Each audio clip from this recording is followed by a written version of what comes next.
ಸ್ನೇಹಿತರೆ ನಮಸ್ಕಾರ. ಲೇಟೆಸ್ಟ್ ಅಪ್ಡೇಟ್ಗೆ ಸ್ವಾಗತ ಸುಸ್ವಾಗತ.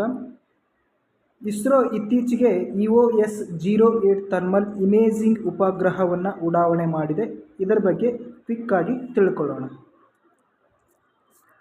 EOS-08 ಥರ್ಮಲ್ ಇಮೇಜಿಂಗ್ ಭಾರತೀಯ ಬಾಹ್ಯಾಕಾಶ ಸಂಶೋಧನಾ ಸಂಸ್ಥೆ ಇತ್ತೀಚೆಗೆ ಭೂವೀಕ್ಷಣಾ ಉಪಗ್ರಹ EOS-08ನಲ್ಲಿ ಎಲೆಕ್ಟ್ರೋ ಆಪ್ಟಿಕಲ್ ಇನ್ಫ್ರಾರೆಡ್ ಪೇಲೋಡ್ ಕಾರ್ಯಾಚರಣೆಯನ್ನು ಪ್ರಾರಂಭಿಸಿದೆ. ಇಸ್ರೋ ತನ್ನ ಸಣ್ಣ ಉಪಗ್ರಹ ಉಡಾವಣಾ ವಾಹನವನ್ನು ಬಳಸಿಕೊಂಡು ಆಗಸ್ಟ್ 16, 2024ರಂದು EOS-08 ಮಿಷನ್ ಅನ್ನು ಪ್ರಾರಂಭಿಸಿದೆ. EOS-08ನಲ್ಲಿ ಎಲೆಕ್ಟ್ರೋ ಆಪ್ಟಿಕಲ್ ಇನ್ಫ್ರಾರೆಡ್ ಪೇಲೋಡ್ ಹೆಚ್ಚಿನ ರೆಸಲ್ಯೂಷನ್ ಥರ್ಮಲ್ ಚಿತ್ರಗಳನ್ನು ಸೆರೆಹಿಡಿಯಲು ಪ್ರಾರಂಭಿಸಿದೆ.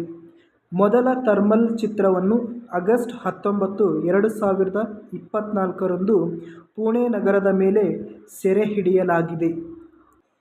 EOS-08 ಮಿಷನ್ನ ಪ್ರಮುಖ ಲಕ್ಷಣಗಳು. EOS-08 ಮಧ್ಯತರಂಗ ಅತಿಗೆಂಪು ಮತ್ತು ದೀರ್ಘತರಂಗ ಅತಿಗೆಂಪು ಚಾನಲ್ಗಳನ್ನು ಹೊಂದಿದೆ. EOIR ಪೇಲೋಡ್ 8 ಮೀಟರ್ ಪ್ರಾದೇಶಿಕ ರೆಸಲ್ಯೂಷನ್ನೊಂದಿಗೆ ಥರ್ಮಲ್ ಡೇಟಾವನ್ನು ಸೆರೆಹಿಡಿಯುತ್ತದೆ.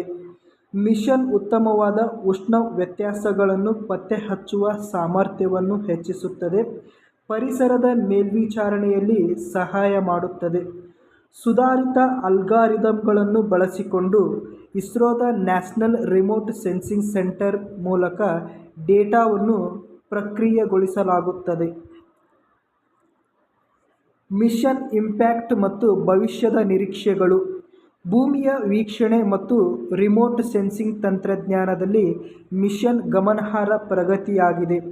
ನಿರಂತರ ಮೇಲ್ವಿಚಾರಣೆಯು ಹವಾಮಾನ ಸವಾಲುಗಳನ್ನು ಪರಿಹರಿಸಲು ಮತ್ತು ವಿಪತ್ತು ನಿರ್ವಹಣೆಯನ್ನು ಸುಧಾರಿಸಲು ಸಹಾಯ ಮಾಡುತ್ತದೆ. ಥರ್ಮಲ್ ಡೇಟಾವು ಸಮರ್ಥನೀಯ ನಗರಗಳನ್ನು ರಚಿಸಲು ಮತ್ತು ನೈಸರ್ಗಿಕ ಸಂಪನ್ಮೂಲಗಳನ್ನು ನಿರ್ವಹಿಸಲು ಕ್ರಿಯಾಶೀಲ ಒಳನೋಟಗಳನ್ನು ನೀಡುತ್ತದೆ. ಈ ಮಿಷನ್ ಬಾಹ್ಯಾಕಾಶ ಆಧಾರಿತ ಪರಿಸರ ಮೇಲ್ವಿಚಾರಣೆ ಮತ್ತು ಜಾಗತಿಕ ಸಂಶೋಧನಾ ಸಹಯೋಗಗಳಲ್ಲಿ ಇಸ್ರೋ ಸಾಮರ್ಥ್ಯಗಳನ್ನು ಬಲಪಡಿಸುತ್ತದೆ.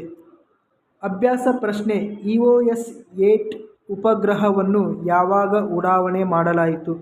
A. August 16, 2024. B. August 19, 2024. C. July 15, 2024. D. September 1, 2024. ನಿಮ್ಮ ಆನ್ಸರ್ನ ಕಮೆಂಟ್ ಮೂಲಕ ತಿಳಿಸಿ. ನಮಸ್ಕಾರ.